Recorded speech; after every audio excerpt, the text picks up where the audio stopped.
आता इथं आपण ही संत्रीची साल घेतलेली आहे, बघू शकता. आता याला आपण मस्त असं कटिंग करून घ्यायचे आहे. छोटे छोटे असे पीस कापून घ्यायचे आहे.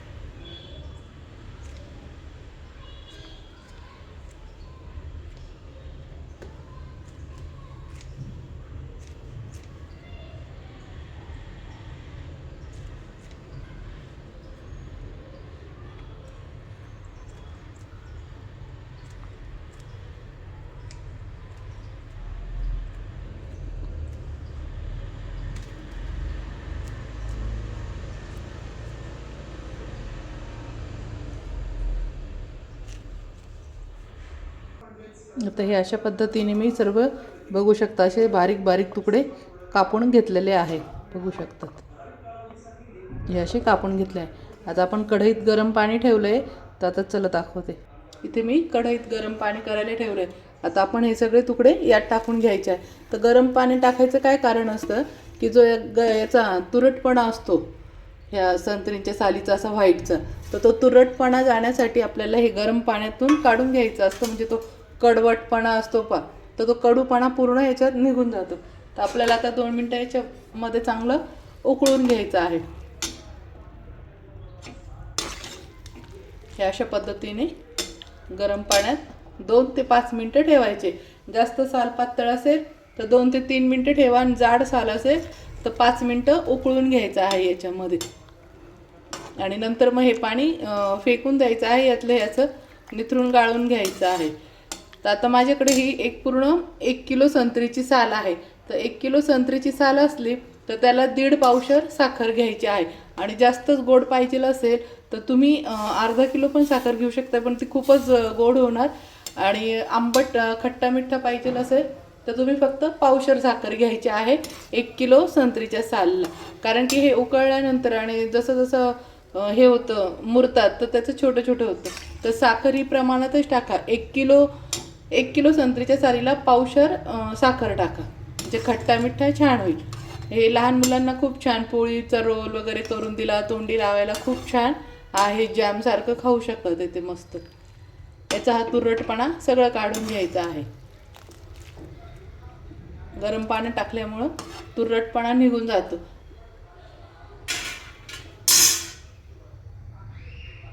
आता हे 5 मिनटं उकळून घ्यायचं आहे. आता हे मी फक्त 2 ते 3 मिनटंच उकळून घेतलेलं आहे, जास्त उकळून नाही घेतलेलं आहे. ही साल पातळ होती.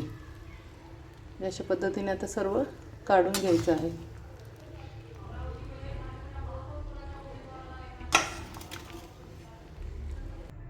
आता यातलं सर्व काढलंय. आता आपण ही संत्र्याची साल यात टाकून घ्यायची आहे.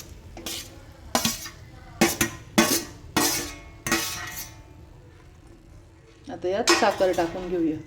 आता इथे मी पावशर साखर टाकून घेत आहे.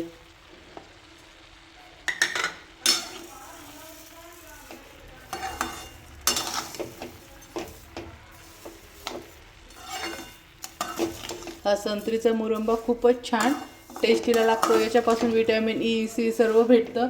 आणि सगळ्यात महत्त्वाचं, तुम्ही जेव्हा 8 दिवस कंटिन्यू खाऊन बघा रोज 1 चमचा, आणि नंतर स्किनला किती ग्लो येतो ना ते सांगा. मग इतका स्किनला ग्लो येतो, नॅचरल ब्लीच केल्यासारखं ग्लो येतो.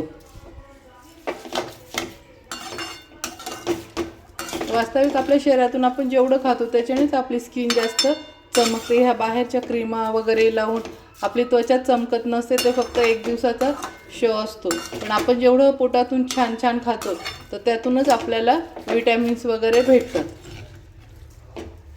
आता हे ब्लिचिंगचं काम करतं इतकं सुंदर. आणि 1 महिना जर पूर्ण खाल्लं तर एकसुद्धा केस गळणार नाही, मी 100% आणि विश्वासाने सांगते. आणि स्किन एवढी सुंदर होईल, गाल वगैरे चेहरा इतका चमकेल, आणि मी खूप गॅरंटीने सांगते आहे. आता हे मस्त एकदम सॉफ्ट होईपर्यंत शिजू द्यायचं आहे. याला 5 मिनटं 10 मिनटं असं काही नाही. हे जेव्हा चांगले हे साल सॉफ्ट होतील तेव्हा आपला मुरंबा झाला समजायचं. तर हे छान शिजू द्यायचं आहे. आता हे शिजतंय चांगलं. याच्यामध्ये आपण 5-6 लवंगा टाकून घ्यायच्या आहेत.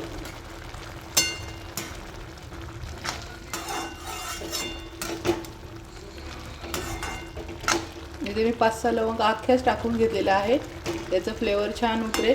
तोपर्यंत आता मी बडीशोप मिक्सरच्या भांड्यात बारीक करून घेते ही शिजवतो.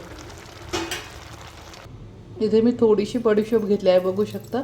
अंदाजे 1 चमचा घ्यायची आहे आणि दालचिनीचा एक मोठा तुकडा घेतलेला आहे, तो पण असा बारीक करून असा बारीक करून टाकायचा आहे मिक्सरमध्ये दळायला. आता हे आपण बारीक करून घेऊया.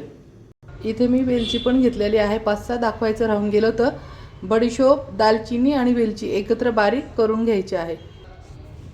अशा पद्धतीने इथे मी बडीशोप, हिरवी वेलची आणि दालचिनी मिक्सरमध्ये बारीक करून घेतला आहे. आपण आता हे पण टाकून घ्यायचं आहे.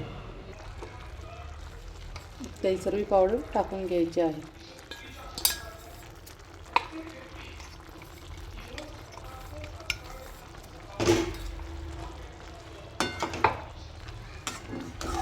याच्याने खूपच छान चव येते, मस्त.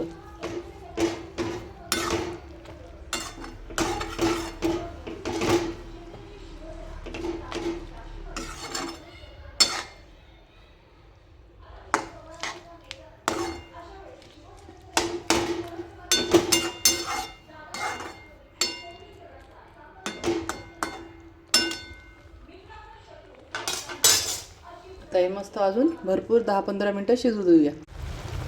आता इथे थोडासा मी केवडा इन्सेस टाकून घेत आहे.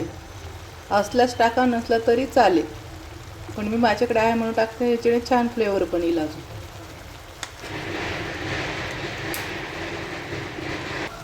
इथे मी थोडा केवडा इन्सेस टाकून घेत आहे.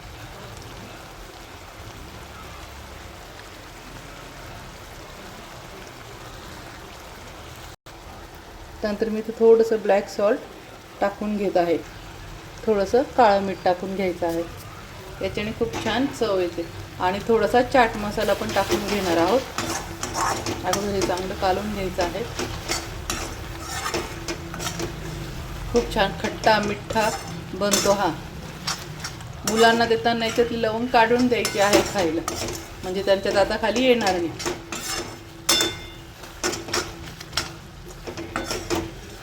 मस्त बघू शकता, कलर बी किती छान आलेला आहे आणि किती छान बनतोय. लहान मुलांना फार आवडतो, आवडीने खातात. आता यात आपण चाट मसाला टाकून घेऊया. आता यात थोडासा चाट मसाला टाकून घेत आहे, तो पण मस्त कालवून घ्यायचा आहे.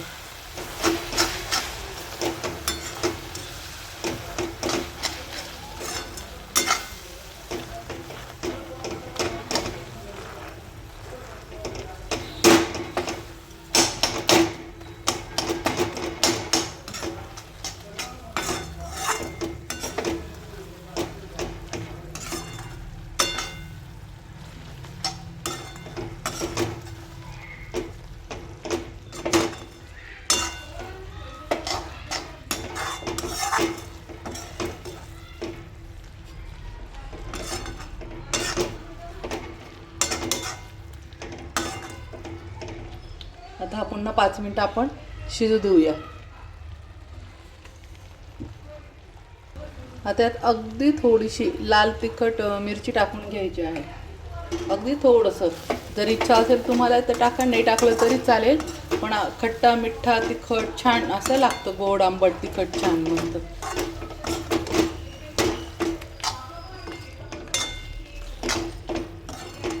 लाल मिरची एकदम अगदी थोडी टाकायची, पण मग त्याचा फ्लेवर खूपच छान येतो. याच्यामध्ये चटपटा बनतो एकदम हा मुरंबा. पोळी बरोबर वगैरे खूप छान लागतो खायला.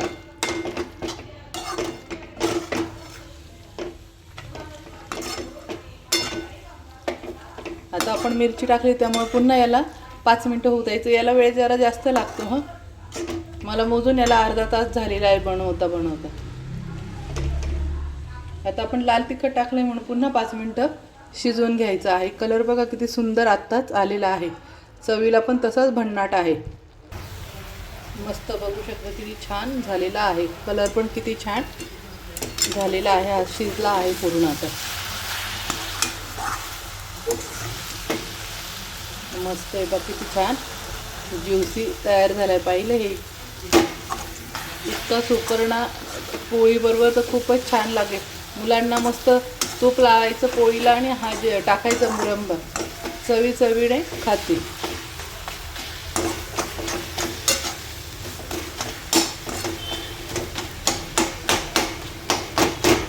आणि हे सगळंच खाऊ शकतात, 1.5 वर्षाच्या बाळापासून तर सर्वच खाऊ शकतात हे.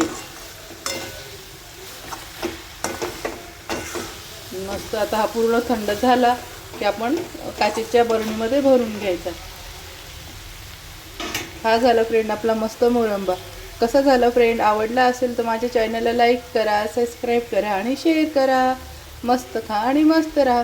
आणि असेच नवीन नवीन व्हिडिओ पाहण्यासाठी मला फॉलो करायला विसरू नका. तुम्हाला पूर्ण ह्या माझ्या चॅनलवरती नवीन नवीन छान छान रेसिपी पाहायला भेटणार आहे. आपण सगळे संत्री खातो आणि साल फेकून देतो, पण आपण वेस्टपासून बेस्ट बनवलेलं आहे. बघू शकता. तुम्ही सुद्धा एकदा नक्की बनवा. घरासुद्धा तुमची तारीफ करतील की फेकणाऱ्या वस्तूपासून पण खायचं, एवढं छान टेस्टी बनवलं म्हणून. Bye friend.